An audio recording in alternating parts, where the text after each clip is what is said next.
जब भारत में मुगलिया सल्तनत के शासक अकबर का दौर था, उस जमाने में उस समय पर भारत में व्यापार करने के लिए एक कंपनी का गठन हुआ था और इस कंपनी का सीधा सा नाम था ईस्ट इंडिया कंपनी। सब लोगों ने पढ़ा होगा, है ना। सन 1600 में इसका गठन हुआ था और इस कंपनी का कुल मिलाकर के ऑब्जेक्टिव एक ही था, भारत के साथ ट्रेड करो, व्यापार करो।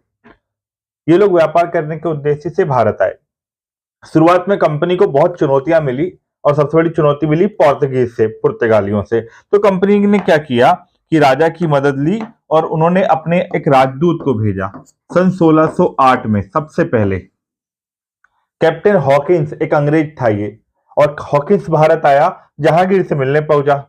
मगर कुछ ज्यादा खास इसको फायदा मिला नहीं हॉकिंस को, है ना। मगर 1608 में सूरत में इनकी पहली फैक्ट्री बनी। तो याद रखिएगा, सूरत वो जगह है जहां अंग्रेजों की पहली फैक्ट्री बनी थी, पहला इनका एक कारखाना खुला था।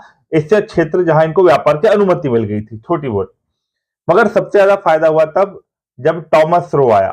टॉमस रो दूसरा व्यक्ति था जो 1615 में भारत आया, अंग्रेजों का प्रतिनिधि बनकर के, वहां के राजा का प्रतिनिधि बनकर के, और इसने व्यापार के लिए ज्यादा सहूलियतें प्राप्त कर ली थी। तो कंपनी का मूल उद्देश्य व्यापार करना था। बाद में जब भारत के जो शासक रहे हमारे, वो इतने अयोग्य साबित हुए, भारत की राजनीति इतनी कमजोर होती चली गई कि इन अंग्रेजों को मौका मिल गया धीरे धीरे भारत की राजनीति में इंटरफेयर करने का, और बाद में इन्होंने भारत में सत्ता अपने हाथों में ले ली।